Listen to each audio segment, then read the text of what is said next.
안녕하세요. 감미성형외과 박건우 원장입니다. 나이가 들기 시작하면서 가장 빨리 노화가 시작되는 곳은 바로 눈 주변입니다. 눈꺼풀은 얼굴 중에서도 피부가 얇은 편에 속하기 때문에 눈처짐이 빨리 시작됩니다.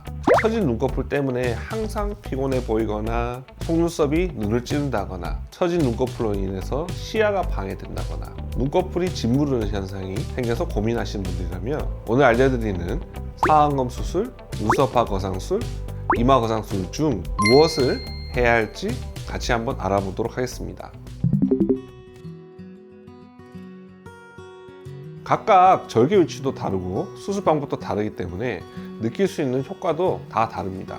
무엇보다도 처진 눈의 정도나 원인이 눈썹에 있는지 눈꺼풀에 있는지를 먼저 파악해보고 또 쌍꺼풀 라인의 희망 여부에 따라서 수술 방법을 달리 선택할 수 있겠습니다. 처진 눈을 해결하기 위해서 노인성 안검하수라는 증상을 동반하는 경우가 종종 있는데요. 노인성 안검하수란 눈 뜨는 근육의 인대가 눈꺼풀의 건반에 단단히 붙어 있어야 눈 뜨는 힘이 잘 전달돼서 눈이 잘 떠지게 되는데 나이가 들어서 이 인대와 건판의 접합부가 늘어나거나 떨어져서 눈이 잘 안 떠지고 졸려 보이는 증상이 유발되는 것을 말합니다. 상안검 수술은 처진 눈꺼풀을 잘라내고 쌍꺼풀을 예쁘게 만들 수 있어서 시야 개선, 눈꺼풀의 짓무름 개선 등의 여러 가지 효과를 볼 수 있는데 장점 이외에도 눈뜨기가 힘들어서 졸려 보이는 노인성 안검하수 증상을 같이 해결할 수 있는 큰 장점이 있는 수술입니다. 하지만 눈썹 처짐이 주 원인으로 눈꺼풀이 덮인 환자에게서 이마 거상술을 시행하지 않고 무리하게 쌍꺼풀 수술을 하게 되면 눈썹과 눈 사이의 거리가 가까워져서 오히려 콧등과 눈가의 주름이 더 심해지고 고약한 인상이 될 수 있으니까 주의해야겠습니다. 눈썹 바깥쪽에 눈꺼풀 처짐을 개선하고 싶다면 눈썹파 거상술을 고려할 수 있습니다. 이것은 눈 앞머리 쪽 피부의 절제량은 적게 하고 눈 바깥쪽 피부를 많이 제거할 수 있도록 디자인하여 수술하는 방식이며 또한 쌍꺼풀 수술 없이 눈썹파 거상술만으로도 처진 눈의 시야 확보가 가능하고 처진 눈꺼풀의 피부에 덮여있는 쌍꺼풀을 보이게 해드릴 수도 있겠습니다. 중년이 되면 눈꺼풀이 바깥쪽부터 처지는 경우가 흔한데요. 눈 앞머리 쪽보다는 바깥쪽으로 갈수록 더 무거워지기 때문에 쉽게 처지는 경향이 있습니다. 이것은 우리 이마를 들어올리는 근육, 전두근이 이마의 가운데에 주로 위치해 있고 눈썹의 양 끝에는 존재하지 않기 때문에 힘이 없는 눈썹 바깥쪽이 처지기 쉬워지는 거죠.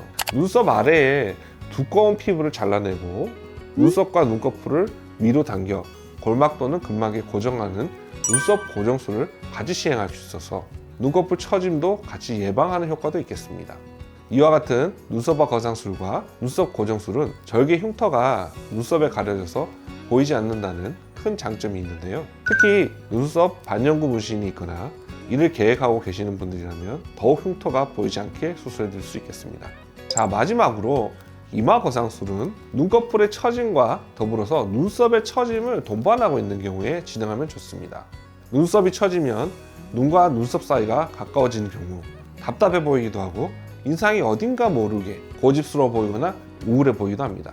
특히 눈과 눈썹 사이는 좁은데 상안검 수술 같이 조직을 제거하는 수술을 해버리게 되면 눈과 눈썹 사이가 더욱 가까워져서 부담스러워 보일 수 있겠죠. 헤어라인 안쪽에 3-5군데 정도의 1cm 정도 되는 절개를 하고 내시경을 이용하여 눈썹 처짐의 주원인이 되는 미간 부분에 인상을 쓰는 근육들을 일부 절제 또는 절개를 하게 됩니다.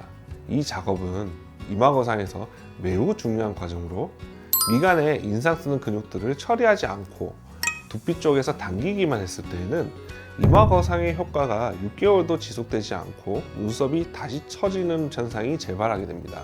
근육 절제를 포함한 이마 거상술이 제대로 진행됐다면 이마 거상술의 유지기간은 10년 이상이라고 보셔도 무방할 것 같습니다. 이마 미간 주름의 개선, 이마 모양의 개선, 관자놀이 부위의 리프팅 효과 등등 여러 가지 장점이 많은 수술 방법입니다. 이마 거상에 대한 내용도 추후에 별도로 다시 한번 설명드리는 시간을 가져보도록 하겠습니다. 처진 눈꺼풀을 개선하기 위해서 2가지 수술을 동시에 진행하는 경우도 종종 있습니다. 예를 들어 눈꺼풀이 두꺼우면서 바깥쪽 눈꺼풀 처짐의 정도가 심하신 분들 중에 쌍꺼풀 라인을 만들고 싶어 하는 분이 있다면 눈썹파 거상술과 상안검 수술을 동시에 진행하기도 합니다. 이런 분들에게 상안검 수술만으로 눈꺼풀의 두꺼운 피부를 처진 양만큼 전부 잘라내고 쌍꺼풀을 만들게 되면 젊은 분들보다 눈꺼풀을 잘라내야 할 양이 훨씬 많아져서 소세지 쌍꺼풀 같은 어색한 모양으로 되기가 쉽습니다. 처진 눈꺼풀 피부는 눈썹파 거상으로 잘라내고 해결하고, 얇은 눈꺼풀 피부 쪽에 상안검 수술을 같이 진행하기도 하는 것이죠. 혹은 빠른 회복에 집중하고 싶은 분들 중에 쌍꺼풀을 매몰법으로 새롭게 만들어드리는 수술을 같이 진행하기도 합니다. 자, 이렇게 시너지 효과를 낼 수 있는 처진 눈 수술의 조합의 경우 오랜 경험을 가진 성형외과 전문의와 전문적인 상담 후에 결정하시기를 추천드립니다.